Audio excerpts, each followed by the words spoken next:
Bloomberg Audio Studios. Podcasts, radio, news.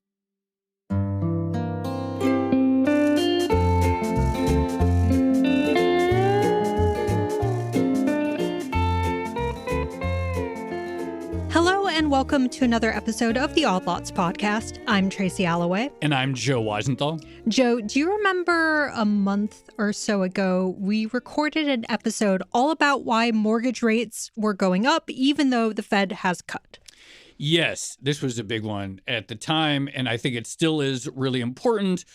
Basically, there's this intuition that people have that the Fed affects policy by cutting rates, and one thing that happens when rate cuts is that borrowing costs go down, and one form of borrowing that's very popular is mortgage rates.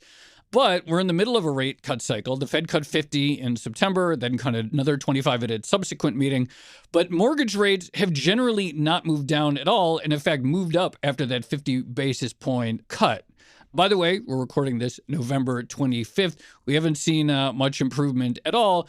And so there is this, I don't know if it's really a mystery, but there is certainly a story about the Fed in the middle of a rate cut cycle and yet it not really feeding through to a lot of kinds of borrowing. I don't think it's a mystery. We did a whole episode on it, explaining what's happening. You're right. We explained it all. You're right. But what I was going to say is, as part of that conversation, you asked a really interesting question. Thank you. Which, for once. No, which is, why can't we have a one-click mortgage refi? Do you remember that? Yes. So, I've refied a mortgage in my life. It's kind of annoying. If you're in the right situation, you can save money and it's probably worth it. But it involves a lot of paperwork, et cetera. And, I think we're so used to one-click financial transactions or maybe 2 clicks or whatever. One of the things that came up is that there are often a lot of mortgages out there that theoretically are sort of in the money, where the borrower, the homeowner, could take advantage of lower rates, but they don't for whatever reason. Perhaps one reason is they don't know that rates have gone down. Perhaps another reason is they can't be bothered to do all the paperwork and stuff. And so there are these lag effects. And so I've always sort of wondered, why can't you just have a one-click refi? Well, get the new lower rate. As someone who lives in fear of paperwork, I think this is an interesting question, and we should talk about it. And it turns out we actually have the perfect guest. We're going to be speaking with someone who was involved in a one-click mortgage lender, Mike Yu, co-founder and CEO of Vesta. Mike, thank you so much for coming on Odd Lots. Yeah, thanks for having me. So why don't you give us a very quick career summary? Why are we talking to you? Yeah, so I've spent my entire career in the mortgage industry on the tech side. Purely, I like to joke that everyone who ends up in mortgage origination stumbles into it by accident. So I worked at Blend. Kids don't dream of one day I'm going to be a mortgage originator. You didn't dream of that when you were in elementary school? Anyway, keep going. Sorry. When I'm recruiting engineers here at Vesta, I tell them, I'm like, lots of founders will give you some weird story about how they've dreamed about doing this thing since they were 12. I could tell you a story like that and you wouldn't believe me anyways. So let's be honest, we stumbled into it. I started at a mortgage tech startup Blend in 2016. So the company was about 50 people back then. And we built a ton of the borrower-facing experience for big banks, big mortgage lenders, et cetera, with the goal really being how do you make the process more digital? It was all paper forms back then, even for the borrower to fill out. And then how do you, eventually consolidate that down into one click or one tap if you're on mobile? That company went public in 21. But I left in 2020 to go and build a different startup, Vesta, where I think a lot of what we struggled with at Blend was the core infrastructure in the back end of the system made it really hard to consolidate the mortgage process, accelerate it, cut costs for lenders, save time, and make it easier for borrowers. And so kind of working on the back end system of record now, where I think a lot of the other technology problems are. And I think as this is about one-click mortgages, I think there are, of course, some technology limitations, which is why we started the whole company, but there's also a fun variety of regulatory implications that I'm sure we'll dive into today, too. Great. What's funny is I think not only on the podcast did we talk about why were there no one-click refis available, I think we specifically put out a call. We were like, if you've ever been in a startup, some Y Combinator thing, which is attempted to do one-click, reach out to us. And you were one of the, I don't know if Blend was ever a Y Combinator thing, but that's not really that important. But you answered the call, literally, and you heard it. And so Answered the odd lots call. Answered the odd lots call. So you're the perfect guest.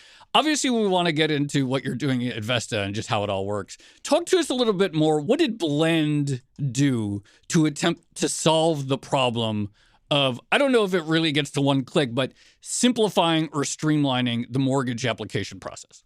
Yeah, it's really funny because it's only been 10 years. But 10 years ago, actually, if you wanted to get a mortgage, you couldn't even go and apply on the internet. I would actually say in the early days of Blend, 2016, 17, we'd talk to lenders and they would be like, you don't understand. People applying for a mortgage, they don't want to do it online, which just blew our mind.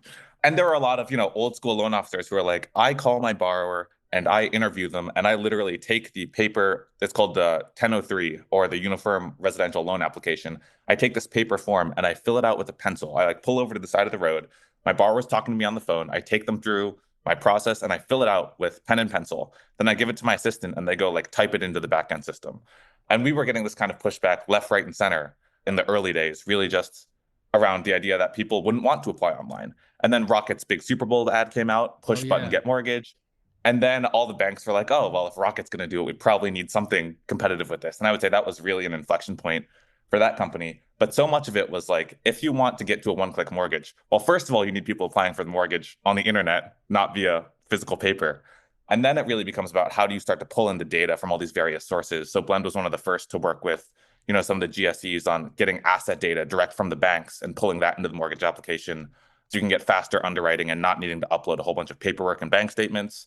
Similar things for income data. And then people are making big pushes around property data and AVMs. So a whole variety of data sources you've kind of got to stitch together in order to really save the borrower from sending in a whole bunch of paperwork. Because one thing that I think is a little less obvious, when you send the lender your pay stub, you're not just proving that you have the income. They actually take a bunch of the numbers on that pay stub that they didn't, ask you to fill out anywhere and fill that out in a spreadsheet or something to calculate your income based on their models and what the GSEs tell them to do and things like that. And so much of it was just if you can digitize the process and get that data in a structured format from a whole bunch of sources at the beginning, the belief was that's really going to drive you towards a faster, more efficient process and eventually one click. So you mentioned the GSEs a couple of times there. I imagine if you're doing a mortgage, at some point you're going to have to get the guarantee from Fannie and Freddie, and so you're going to have to go through them. What are their systems like? You mentioned you worked with them. How did you plug into the GSE systems? Yeah, so as you might expect from a couple of large financial institutions that are also now under conservatorship, their systems are definitely of varying degrees of maturity. One thing that I will say that I actually really appreciate about both Fannie and Freddie is they have invested a lot in technology over the last decade. I think when you get down to it, financial products are all, the nice thing is there's no physical commodity, right? It's all money and numbers in a ledger. And so I think they've definitely started to embrace their role more as needing to provide technology to the ecosystem that is modern, that is effective.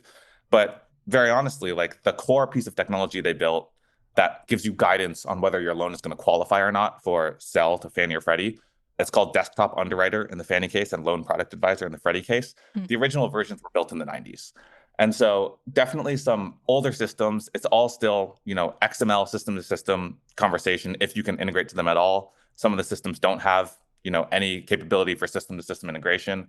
And so if you want to actually sell the loan to Fannie or Freddie, someone has to go to their existing loan origination system, download an XML file, log into their website and upload it. So there's definitely, I would say, varying degrees of modernization and capability across those technology systems. And that is, I would say, no more true at Fannie and Freddie than it is at most of the major financial institutions you think about, even most of the smaller lenders you think about. It's all kind of on the spectrum of everything was built between 1 and 30 years ago, and everyone's got to kind of move. 30 years is long enough in technology. Everyone's got to kind of move and rebuild a new version of this, a new version of that. Oh, yeah. Joe, I remember, those charts that show all the acquisitions that a JP Morgan or a Bank of America has done. It's sort of like a flow chart. Yeah. Every single one of those probably has a different IT system, right? Totally. So I always hear that one of the big difficulties in building a giant bank is basically sorting out the IT. Totally. Big institutions, it's easy to sort of assume that sort of quasi-government institutions are going to be worse on so forth. And maybe sometimes that's correct and sometimes that's not. But big, gigantic institutions, particularly ones that had all kinds of mergers and roll-ups, et cetera, they all have this. And this has been something that's come up a little bit in the past. We've done some episodes on bank software in general, and so I'm not particularly surprised to hear that Fannie and Freddie have a lot of still work to do, even if they have invested. Why is it hard? Maybe from your perspective, from the perspective of either a Fannie or Freddie or just any other gigantic financial institution, how would you describe why it's challenging to update these systems so that they resemble the type of software we're used to in 2024? Definitely. Maybe I'll start even way back, like Great. 50 years ago. Are we going to talk about COBOL? I hope so. We can talk about COBOL if you'd like. But I think it actually, when I was at Blend, I was fortunate enough to work with Tim Myopoulos, who was before Blend the CEO at Fannie Mae. And he has this line which really stuck with me, which is that everyone says that banks are like slow adopters of technology. But the problem with banks actually is that they were very early adopters of technology, right? Going back to everything really is just a number inside a spreadsheet at a bank. There's no corn that you're shipping or gold bars or whatnot. The financial services industry was really an early adopter of technology. What that means is they installed a lot of technology very, very early on that then became harder and harder to rip out. And one thing that we find, for example, at Vesta, where we're replacing one of these core systems, when I talk to other founders in the technology space, it's much easier to install a new system to replace a spreadsheet that just like so obviously doesn't work. The enterprise security is terrible, the controls are terrible, et cetera, than to get someone to upgrade a system that, you know, kind of works for them. It's clunky, it's inefficient, it's slow, but it isn't a burning pain where they're like, oh, if I don't modernize, I'm going to lose the business or lose my job or something. On the other hand, I would say there's a very strong incentive in all these big institutions. If you try and do like a huge modernization project of a big existing system of record and it doesn't work, you're basically putting your job on the line. And if it does work as a CIO or a line level CIO at a bank, you're getting a small promotion. The trade-off is pretty bad. I was just going to ask, like, how much is it tech, tech versus institutional inertia and incentives that really create that problem of why it's harder to upgrade? I think it's mostly institutional inertia and incentives. There certainly is a lot of work that actually goes into it, right? And so you've got to get budget, et cetera. Yeah. But it's all very tractable. I will say in financial services, there are relatively few technology problems that are like fundamentally hard technology problems. Like we're not launching rockets over here. They all tend to be people problems, organizational problems, inertia problems that get in the way.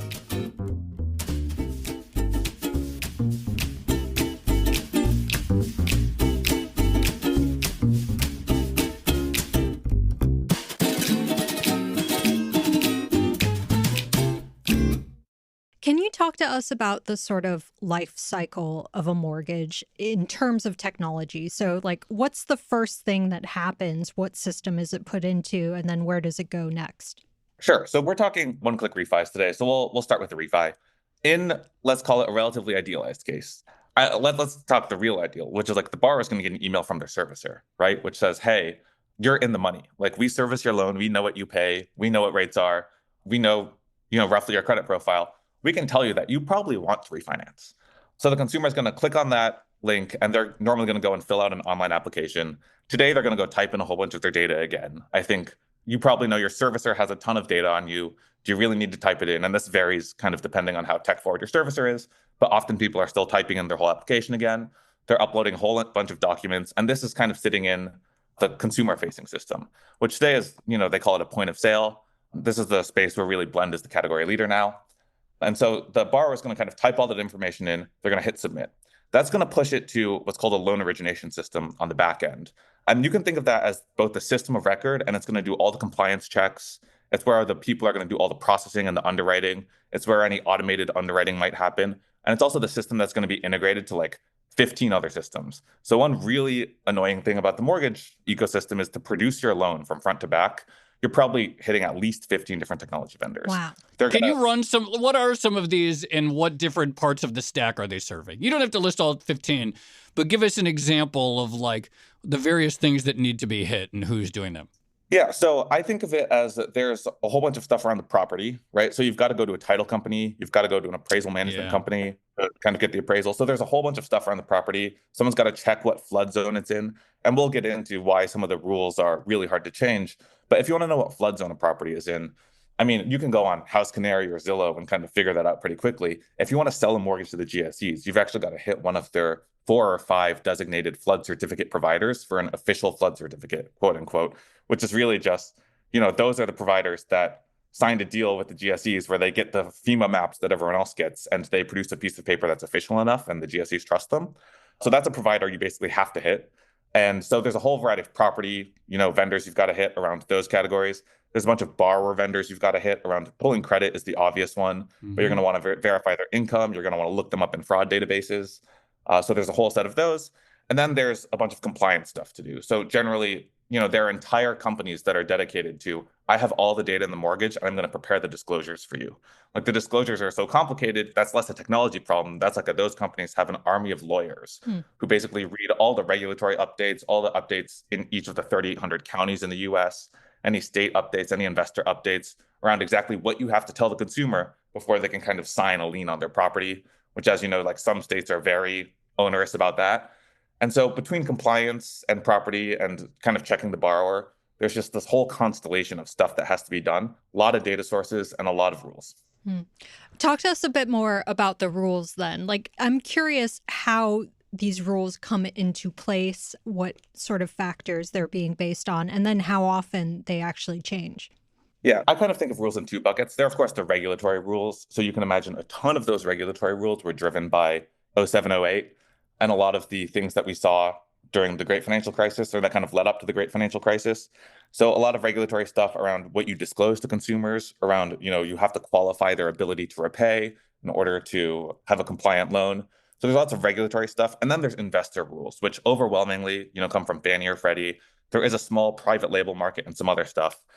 One thing that is true about all of these rules, right, the investor rules and the regulatory rules, is they're both kind of set, again, talking about organizational inertia, by pseudo-government institutions that have really been burned by mortgages in the last 2 decades. And so they're pretty, nervous about that.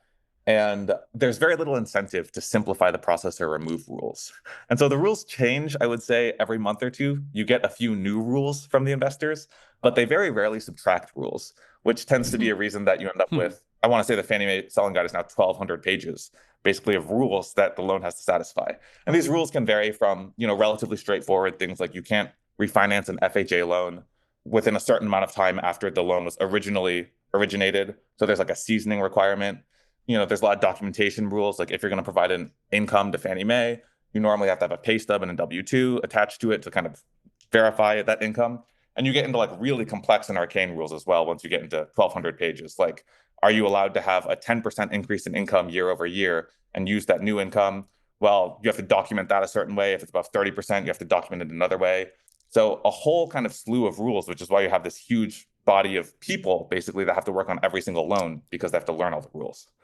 So one thing that would be really nice, and it sort of gets to the one-clickness of what we're trying to get at, is if it were really easy to pull in data quickly from all these disparate providers. So I go to your website and I want you to know my income, and maybe I want you to know my assets that I have, but I'm not sure if that's as important in a mortgage. And I want you to know the location of my property so that you can do various things, including see what the floodplain looks like. The various providers of this stuff. So one of the providers might be my payroll provider. Another provider might be the bank that I use, the bank online, et cetera. How forthcoming are they in making these systems easy for a third party, say yours or a Blend or some other fintech or a Rocket, et cetera, to just go access them such that I don't have to download PDFs and then re-upload them somewhere else? Yeah, so I imagine you're asking because the answer is going to be there are very mixed results. Okay. So when it comes to banks, for example, there have been a whole advent of new kind of players that help you connect your banking data. Plaid in the last or 10 something. years. Plaid is the big one. Exactly. And then the banks, I would say, have clearly had mixed feelings about it. People are worried about the security of people typing their bank password on something that's not the bank's website. Mm-hmm. They're very notably over the last 10 years or so, but a number of times when Chase just shut off Plaid's access. And so there certainly was some complexity in that relationship earlier on. With some of what's going on in open banking in the US, I think the idea that you'll have access to your own asset information is definitely a place the regulators are pushing as well. And that gets easier and easier every year.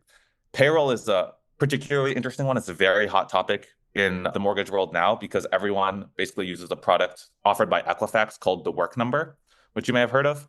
So the work number, they have a partnership with ADP where ADP charges them a very large amount of money actually to use the borrower's social to look up the data. And then the work number turns around and marks that up a whole bunch. So they also charge a ton of money to the lender. So I've heard of lenders spending, like $400, $500, $600 a loan, like to close one loan to get that income and employment data in this digitized way via the work number, which is, I think, obviously ridiculous.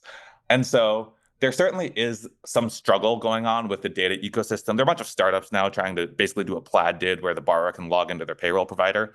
One problem you might imagine with that is like, do you know your payroll password? Because I don't even know, who my provider is. No idea. And so there certainly is some difficulty in getting the data together. I would say the ecosystem's made a lot of progress on that in the last 10 years. But payroll and income tends to be a lot harder because it's much more fragmented. And with banking and open banking, and every bank, has some kind of electronic system of record, that's a problem where I'd say they've made a lot more progress. How much does mortgage financing depend on just your sort of basic mail? I want to be able to say the housing market is powered by FedEx or something. So actually I wouldn't say every closing package, but the vast majority of closing packages in this country, like you go to your lender or a title office and you sign the closing doc and the notes and whatnot, to actually the legally binding piece of paper that says there is a lien on my property now, like I have to pay this loan back. And that gets FedExed back to the lender. And the lender then, scans it, they upload it to their electronic system, and they turn around and they like FedEx that to a doc custodian. And some lenders are more efficient with their FedEx schemes than others on like it just goes straight to the doc custodian and the doc custodian scans it and sends it to them. But I would say that very much all of the actual debt and recording and like all of the legally binding stuff, probably 90% plus is still physical pieces of paper that are getting mailed around. There was a big trend, especially in 2020, around how do you digitize those notes? How do you do e-closing? Then it's a matter of you've got to get 3,800 counties to accept it. All the title companies have to accept it, et cetera. So it's a big network problem. Again, you're probably hearing a theme of it's just like organizational inertia. Yeah. But you very much can say that home financing is still powered by FedEx because pretty much everyone, we have a field in our system where people are like, we need a FedEx tracking number field for the note. Not even kidding. And they're like, it'd be really cool if you could integrate that to FedEx to like automate like looking at the tracking. And it's like, of course you can do that technology wise, but sometimes you ask yourself like, what problem are we really solving here, guys? Like we should just move it to the cloud. So I think the last time I applied for a mortgage was late 2017. And I just remember like documents and checkboxes. And I didn't read any of those documents. I just signed the checkbox and I assumed it was all okay. What were all those checkboxes or signature boxes that I was putting a digital signature into? A lot of those signature boxes are basically people disclosing your rights. So very similar to when you open a checking account. There are a bunch of disclosure. Yeah, it's like you sign something that gives them authorization to pull your credit in many cases. Okay. And then you sign something that, it's like, hey, here's your credit score and here's how it was calculated in the state of California. Or you might sign something which is like, if you are getting an FHA loan with lead paint, which I hope you didn't, there's a disclosure that says, hey, like we determined that the house has some old lead paint, like sign here to acknowledge that we disclosed that to you. And then the other thing that happens is because each of these disclosures are legally mandated, and it's really hard to make sure that you signed all of them in the one go, they'll just say, hey, when you first apply for the loan and we disclose to you the terms, we're going to stick all of those disclosures in there. And then when you get to the closing table, we're going to put them in there again, just so we've belt and suspended that, you've signed it. Like you're at the closing table, you're not going to walk away now. Like, let's just make you sign it one more time. So probably if I had to guess, you got 50 or something disclosures, depending on the state you were in. There's a whole bunch of, some states are more onerous than others. But you probably also signed each one an average of like 2.5 times. I did. Just real quickly, how different was that experience for me in 2017 than it would have been in 2007 before the mortgage crisis? Well, in 2007, you can imagine there were way fewer disclosures. Actually, in 2015, they passed what's called TRID, or TILA RESPA integrated disclosures, which is actually the main reason you can't have a one-click mortgage today. So TRID puts a minimum timeline as well, where you have to give people, within 3 days of getting what's called a full application, you have to provide them an estimate of all the fees that like really clearly in a very standardized format discloses all the fees. That comes with a bunch of disclosures. And then you have to give the borrower 7 business days from giving them that loan estimate to close the loan. And so we actually talk in mortgage now a lot about the 10-day mortgage because you actually can't have a one-click mortgage purely by virtue of the fact you need that 7-day waiting period. There's some other timelines in there. Even if you got rid of that 7-day waiting period, you'd still have to remove a whole bunch of other regulatory timelines to really get it down to one day. But in 2015, they released this new regulation, which I would say made it a lot more onerous, a lot more documents to sign. And I mean, it's good, right? Like pre-2015, people were getting loans and they were getting bait and switched, and people were having new fees pop up that they didn't know about. And now all that stuff is really strictly regulated, but it definitely adds to the paperwork burden.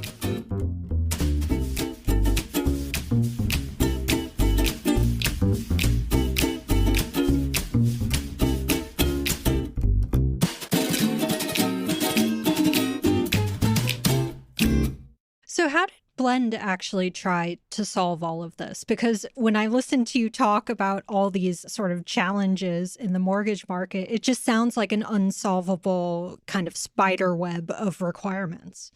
Yeah, it certainly is very challenging. I wouldn't call it, nothing is really unsolvable except the regulatory timeline is going to be what it is.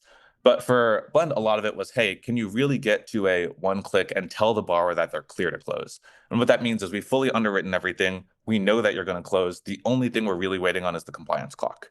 And so you kind of split it up into the various things that get underwritten in the loan.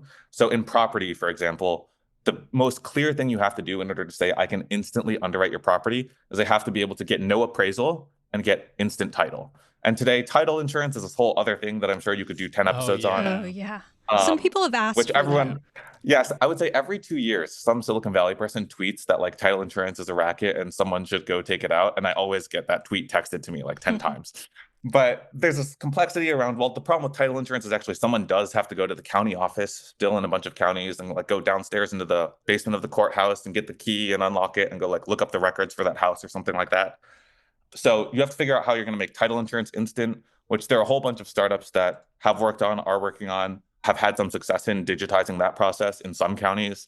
You've got to make the appraisal instant, which basically means you have to get a message from Fannie or Freddie that for this particular property, they've written a loan on it recently enough that you don't have to appraise it again. And so that's the property side. Those two things you can imagine combined are already like you're taking the 100% of properties in the US and you're shrinking your hitbox to like 20 or 25% or something like that. And then you've got to look at the borrower. And for Blend, a lot of the approach was, well, we partner with a lot of big banks. And so can you get the banking data directly from those banks and use that to either figure out the income or use something like the work number to instantly get income? If you can verify assets, income, and the property, and then you can, of course, pulling credit is the easiest one because we've been able to pull credit digitally for decades and decades in this country. If you can kind of check all four of those boxes, then you're quite a bit further towards a instant clear to close. You're still not fully there. There's a bunch of stuff around the margins you've got to go and sort out. But it really is a matter of blocking and tackling, executing detail by detail. And it's like there are 1,200 pages of rules. I've probably read those 1,200 pages of Fannie rules 3 or 4 times. And you've just got to systematically tick them off one by one. What are you doing now at Vesta that you weren't doing at Blend? Yeah, so a lot of the struggle that we had at Blend was you really, because you own the front end of the process, if you could get to fully automated, you could pull it all in and be done. The problem was you heard how I talked about appraisal, title. You kind of shrink the hitbox for what you can do fully automated. And so what we found was that if you fully automated, like, let's say you really could fully automate 1% of a lender's loans, that would be great, but they're still, spending a ton of manual dollars, a ton of, operational people on 99% of their loans.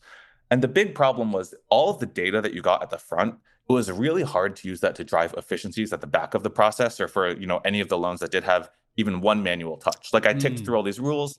You can imagine if only 10 rules had to be done by a human, well, now it's got to go through this manual process.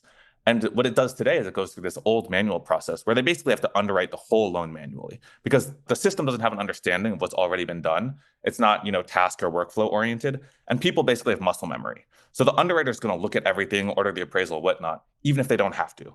And so a lot of what we realized was the back end of the process was making it really difficult to realize any efficiency from the good work you're doing at the front end because the change management and organizational inertia of, you've got 3,000 people on your mortgage manufacturing line, so to speak, doing exactly what they've always done. And the software isn't really guiding them to do anything different. Like it's not a piece of software like you might be used to working in today, like Slack gives you notifications, for example. It's really almost like a spreadsheet with a different UI layer on top of it, and you've got to figure out exactly what you're going to do. So a lot of it was how do you change the way the operation works so that people are doing a lot less? And then the other big thing was with the existing loan origination systems being so difficult to integrate to, that was one of the biggest hindrances in actually getting all of the data and making that process one click was that you couldn't actually do all of the jobs that needed to be done by that old system. Like the old system that has all of the integrations I mentioned, and they have hundreds of integrations to all these data providers, like coordinating the appraisal. So you ended up having to build around the old system instead of through the old system to achieve a lot of this stuff. And that just seemed like so clearly the wrong way to do it. Now, the downside is you have to go and modernize the old system, which is a really hard problem. But by kind of modernizing the old system, you unlock A, the operational efficiency that you actually get from all this data, and then B, a much easier platform for everyone who wants to build a front end to get that data through your integrations and through your processes that the lender already has that exist manually today, instead of having to recreate it on the side to try and automate it, if that makes sense. I have a slightly random question, which is, given that we're talking about technicalities, how easy is it to commit some sort of mortgage fraud nowadays? Totally random, not out of personal interest. Yeah, I did listen to your recent episode about government fraud, where Joe was the one I think was very interested in. Yeah, I was the one itching to start doing fraud. Yeah, mortgage fraud, I think, is actually quite difficult these days, mostly because there are so many human eyeballs that look at the loan. And so let's take something really simple, like you wanted to like doctor a document, like probably the most straightforward thing, because it's not like mass scale fraud. It's like somebody's like, I want a mortgage on my primary residence. I can't afford it, and I'm just going to doctor the documents to make my income look bigger. Well, first, you have to hope the lender doesn't check some third-party verified data source, or they don't reach out to the employer, which they often do. And then you have to hope that like your document makes it through the processor looking at it, and the underwriter looking at it, and the closer looking at it. And the underwriters especially, they're looking for things that don't add up. And so I would say mortgage fraud is probably really pretty to very difficult to actually accomplish today. It sounds a lot harder to achieve than like, figuring out how to get some Medicare dollars. Yeah. And so it's probably not worth the squeeze. Now, will like generative AI make it way easier to make fake profiles and all that stuff? Maybe. That's something that I think lots of people worry about. But today, I would say it's definitely, the mortgage industry has done a pretty good job of doing that. And I'd say the regulators have done a good job of making it really hard, just given everything that happened 2 decades ago.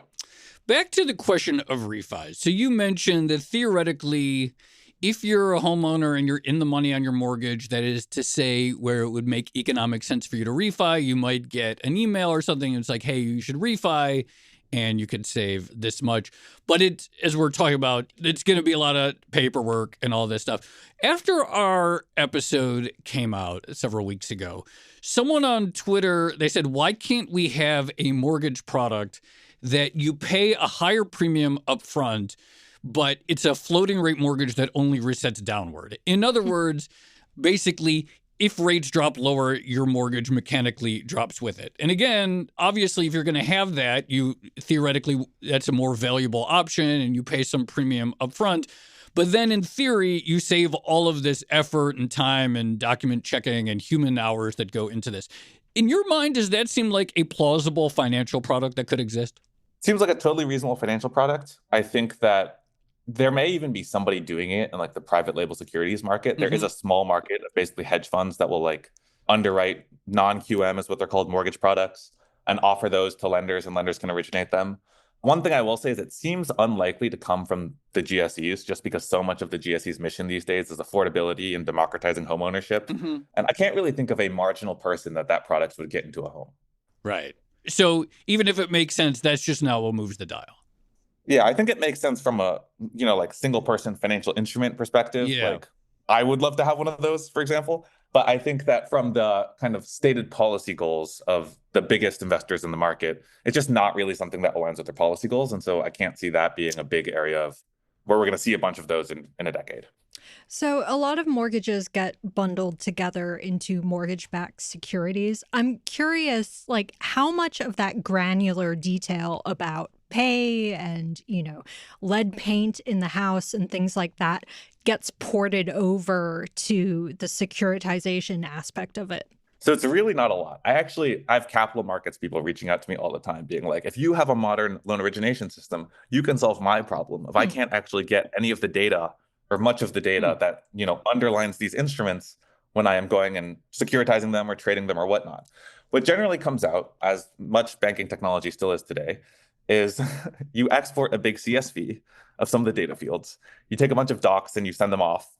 And then that CSV, which, they fancily call it tape, but really it's a spreadsheet, just gets ingested. And now you've taken a process that had 3,000 fields and hundreds of pages of docs, and you've boiled that down into like 50 or 100 fields that describe the mortgage, which maybe is for the best. Like, I'm not really sure that people buying MBS should be thinking about, the specific credit profile of the 1,000 different mortgages that are chopped in there and put in. And so it's nice that there's some standardization, but it's definitely very lossy. And I will tell you, it is something that mortgage traders complain to me about a lot. So what's realistic? It doesn't sound like you'd ever get like true one click, because it's, at a minimum, you're probably going to have to tell the front end who your payroll is and who your bank is and a few other things. What is a plausible version of, if, there's continual coordination among different banks, if Fannie and Freddie continue to update their technology so that, it's a little easier? What could it look like if I were let's say in 10 years, I'm applying for a mortgage again? I think it's very reasonable to strive for a world where it is, to your point, as close to one click as possible on the very front end. Mm-hmm. Maybe you're talking about like a 10-minute application max where you connect some accounts. Once that's done, I think that what you should get instantly is one of basically 3 decisions. Hey, you are definitely clear to close. You're going to get your disclosures, and then we're just going to wait 10 days and we'll close you. Option 2 is, hey, you as a borrower are definitely clear to close, but we need some additional information on the property. So you're going to wait 10 to 14 days. You're going to pay for the appraisal and we're going to close you. Or 3 is basically, unfortunately, we're not able to close you. Here are some things you can do to improve your stance. I think that property is probably going to be the thing that, even if you ask me 10 years from now, it's like, it's really a question of, there will always be those corner cases, it feels like, where the GSEs are going to want to see an appraisal unless there's a big credit profile change, or if they get privatized. There's all sorts of things that can happen in 10 years. But I think those 3 outcomes, being 10 minutes away, fingertips wise from the borrower, and you close in 10 days, is very much attainable. And it's really what everyone in the industry is and ought to be working towards. Does blockchain solve this?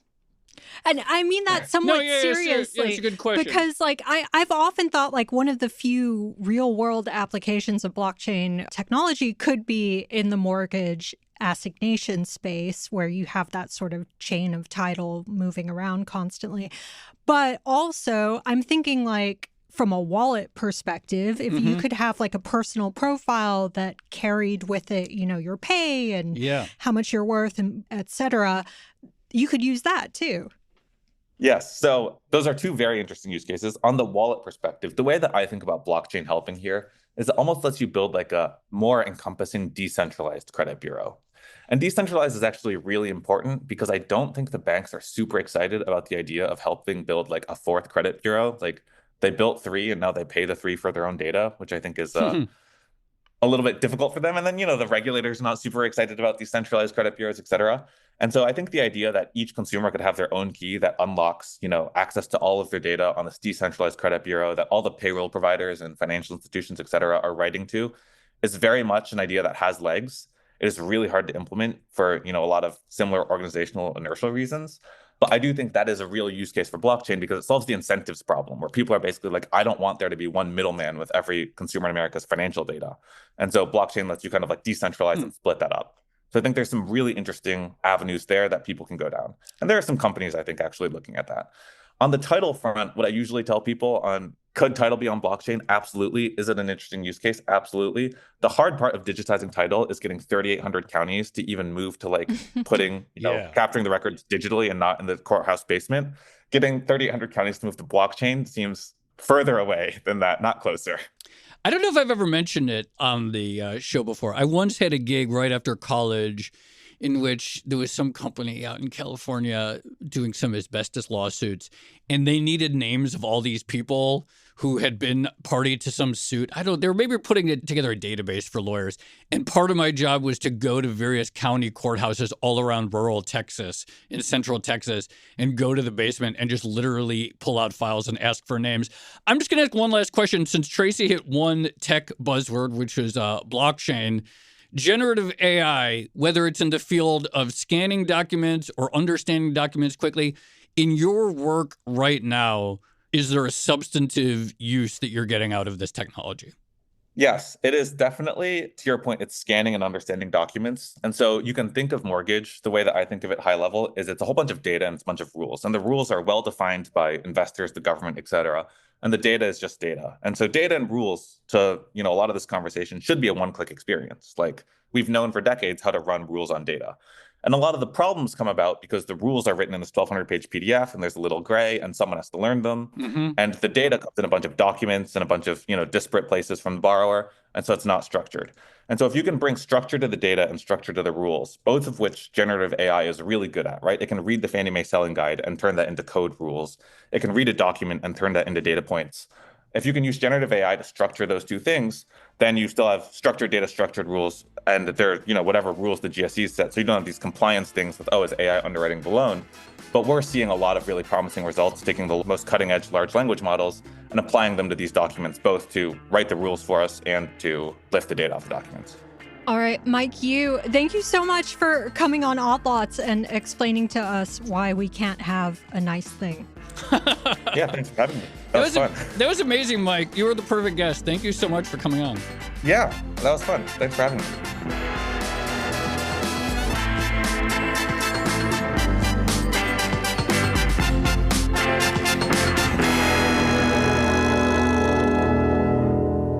Joe, that was really fun.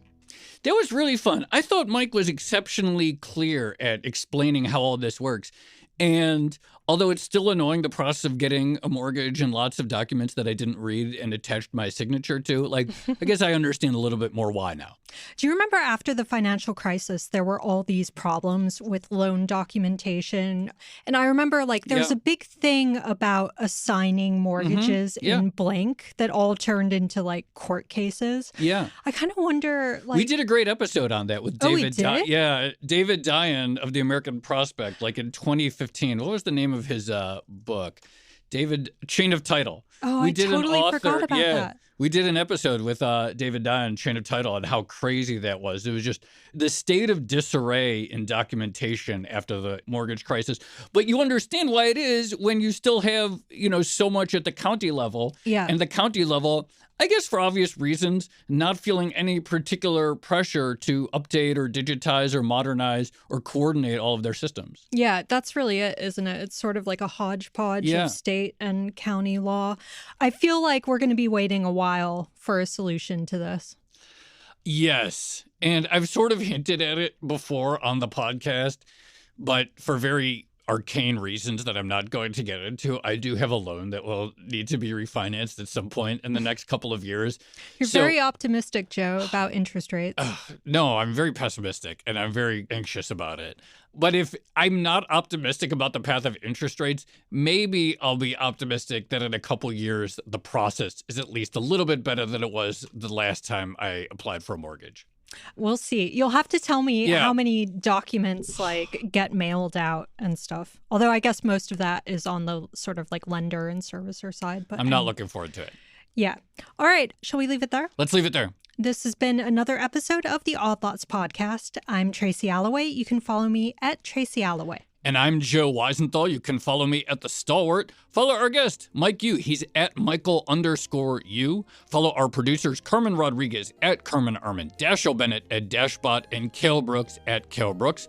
Thank you to our producer, Moses Andam. For more Odd Lots content, go to Bloomberg.com/oddlots, where we have transcripts, a blog, and a daily newsletter. And you can chat about all of these topics 24/7 in our Discord, discord.gg/oddlots. And if you enjoy Odd Lots, if you like it when we dive deep into the reasons we can't have one-click mortgage refis, then please leave us a positive review on your favorite podcast platform. And remember, if you are a Bloomberg subscriber, you can listen to all of our episodes absolutely ad-free. All you need to do is find the Bloomberg channel on Apple Podcasts and follow the instructions. Thanks for listening.